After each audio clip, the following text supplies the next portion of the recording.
अस्सलाम वालेकुम, कैसे हैं आप सब? मैं ठीक हूँ। और सुनाइए, क्या हाल चाल हैं?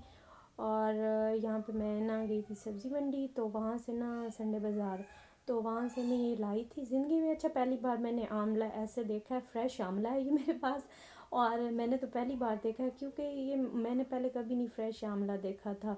तो मैं लेकर आई थी। मैंने कहा या तो मैं इसका ना मुरब्बा बना लूँगी, या फिर मैं इसका अचार बना दूँगी।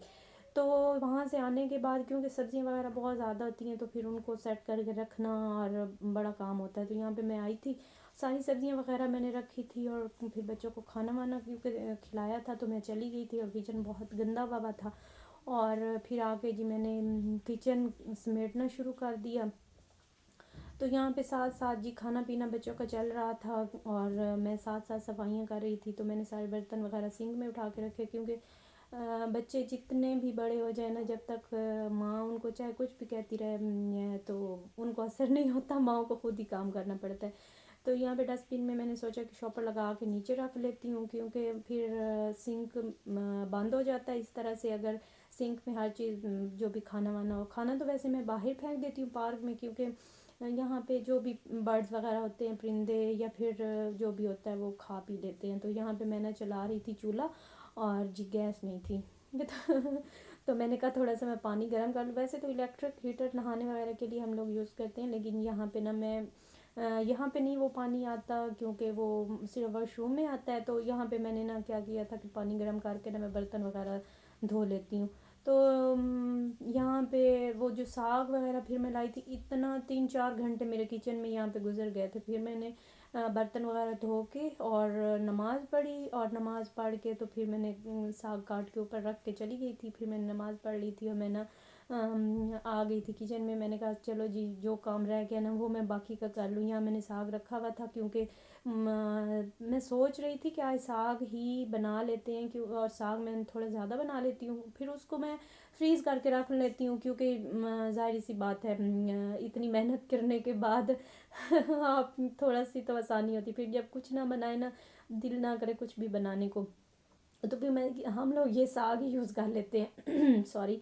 और ना और भी काफ़ी चीज़ें होती हैं। फिर मैंने ना यहाँ पे अदरक लहसुन जो कि मैंने पहले पेस्ट बना के फ्रिज में रखा हुआ था, और उसी को मैंने उठा के जी वहाँ उसी को मैंने डाल के मौजे कर ले, क्योंकि बाकी इतना काम था। यही है कि मैंने सोचा चलो यही अच्छा है, यही नहीं करना पड़ेगा। तो यहाँ पे मैंने ना तड़का लगा लिया था लहसुन अदरक का ना साग को, और साथ में ना आटा गूंद रही थी और साथ साथ बना रही थी, क्योंकि बच्चे कह रहे थे हमें भूख लगी है। तो मैंने सोचा कि मैं ना साथ साथ आटा भी गूंद लेती हूँ। आटा गूंद के और जी हमारा साग भी तैयार हो चुका है। तो थोड़ी देर के बाद फिर मैंने बच्चों को खाना वाना खिला दिया था। और आपके साथ एक और रेसिपी शेयर करूँगी, और ये है जी रशियन सैलड मैं बना रही थी। और मैंने सारे फ्रूट्स वगैरह जो भी आपके पास अवेलेबल हों वो मैंने काट लिए थे, सारे फ्रूट्स वगैरह। और ना काट के उसके साथ मैंने ली थी मेयोनीज़, और फ्रेश क्रीम ली थी, और लिया था वाइट पेपर ली थी, ब्लैक पेपर भी यूज़ कर सकते हैं। फिर मैंने जी इसको सबको ना बड़े बॉल में ट्रांसफ़र किया था, क्योंकि ये प्लेट तो काफ़ी बड़ी थी, लेकिन ये प्लेट का काम नहीं था, क्योंकि मिक्स करने में फिर मुश्किल हो जाती है। अच्छा जी, इसको मैंने सब फ्रूट्स को मैं काट के तो एक बाउल में डाल के साइड पे कर लिया था। और मायनीज़ निकाल निकाल रही थी मैं। अच्छी मायनीज़ के लिए मैं आपको एक ट्रिक बता रही हूँ। मायनीज़ ख़त्म हो जाती है ना, तो हम अक्सर फेंक देते हैं। तो आप ये एक ट्रिक है अच्छी सी जी के बस इस तरह इसके ऊपर जी छुरी से करें, तो इतना ज़्यादा मायनीज़ निकल आती है, काफ़ी सारी ना। तो इस तरह से हम केचप या मायनीज़ वगैरह जो होती है ना, वो इस तरह से फेंक देते हैं, तो बहुत सी ज़ाया हो जाती है। तो ये देखिए जी कितनी ज़्यादा माशाल्लाह से मायनीज़ निकल आई थी। अब मैं वैसे ये मैं इसको फेंक देती थी। तो मैंने कहा कि इस तरह से तो रोज़ ही हम फेंक देते हैं, मेरे बच्चे उठा कर खाना पीना करते हैं, क्योंकि मैं तो इतना ये वाली नहीं चीज़ें खाती, बच्चे ही ऐसी चीज़ें खाते हैं। तो फिर मैंने यहाँ पे तकरीबन 1 कप मायनीज़ ली थी, और एक पूरा ना ये देखिए छोटे वाला जो क्रीम है ना, ये वो एक छोटा क्रीम का डब्बा लेके, और ये जी सारा मैंने उसके अंदर मिक्स करना है। और अच्छा, इसके अंदर नमक वगैरह मैंने कुछ भी नहीं डाला था, क्योंकि इसके अंदर नमक वगैरह अगर आपको पसंद है टेस्ट के लिए तो आप डाल सकते हैं, लेकिन डालते नहीं हैं। तो मैंने ना इसके अंदर वाइट पेपर लेके और क्रीम और मायनीज़ को अच्छे से मिक्स कर लिया था।